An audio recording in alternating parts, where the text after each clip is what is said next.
కాకండి టెంపుల్కి వెళ్తున్నాం.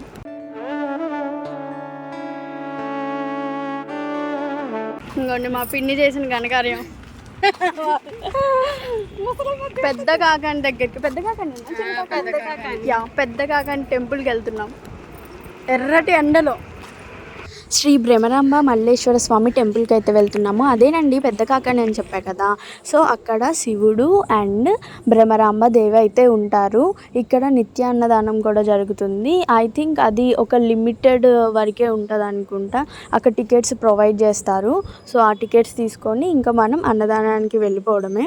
ఇది ఫ్రీ దర్శనమే, దీనికి ఏం టికెట్స్ తీసుకొని లోపలికి వెళ్ళాల్సిన అవసరం లేదు. ఇక్కడ నీ ముందు చెప్పా కదా టికెట్స్ ఇస్తారని, అది ఇచ్చేది అన్నదానానికి టికెట్స్. మేము ఆ రోజు బస్ మీద వచ్చాము. బస్సు దిగంగానే మనకి అక్కడ ఆటోస్ ఉంటాయన్నమాట. ఒక 10-20 ఇస్తే వాళ్ళు మనం డైరెక్ట్గా గుడి దగ్గరే దింపుతారు. ఇక్కడ మా పిన్నికి తెలుసు అన్నది అని మేము ఆ ఎండ్లో కూడా దగ్గరే అని నడుచుకుంటూ వచ్చాము. కానీ అది లాంగే ఉంది. నడుచుకుంటూ వెళ్ళడం ఇష్టము, అది జాలీగా ఉంటుంది అనుకుంటే మాత్రం ఖచ్చితంగా వెళ్ళొచ్చు. 1:30కి క్లోజ్ చేస్తారు, మళ్ళీ 4కి ఓపెన్ చేస్తారు. ఇవి నార్మల్గానే అన్ని గుళ్ళల్లో మ్యాక్సిమం ఇవే టైమింగ్స్ ఉంటాయి కదా. సో మనం ఏంటంటే ఒక 11 to 12కి అలా వెళ్తే బెటర్. ఎందుకంటే ఆ టైంలోనే టికెట్స్ ఇచ్చారు మాకు.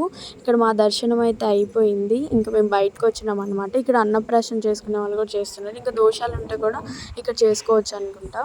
ఇంకా అటు సైడ్ బాగుంటుంది, దాంట్లో అయితే తాబేళ్ళు ఉంటాయి. అండ్ ఇక్కడ ఇస్కాన్ టెంపుల్ కూడా ఉంటుంది, దాన్ని కూడా మనం విజిట్ చేయొచ్చు.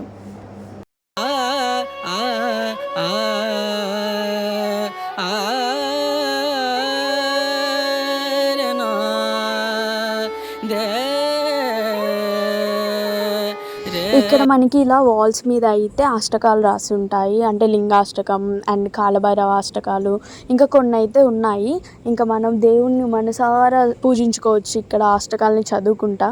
నిజం చెప్పాలంటే అసలు మేము పెద్ద కాకాని వెళ్దామని ప్లాన్ చేయలేదు. మేము వేరే టెంపుల్కి, అంటే పానకాల స్వామి టెంపుల్ ఉంటుంది కదా, ఆ టెంపుల్కి వెళ్దాం అనుకున్నాము. మేము ఎక్కిన బస్సు మంగళగిరి బస్ స్టాండ్లో ఆగదు అన్నారు. అండ్ ఒకవేళ మేము అక్కడికి వెళ్ళాలి అంటే కూడా ఇంకో బస్ మళ్ళీ చేంజ్ అవ్వాలన్నారు. మనకు అసలు తెలియదు కాబట్టి ఇంకా సో ఈ టికెట్ అయితే తీసుకున్నాము ఇక్కడికి దారిలోనే అనేసి.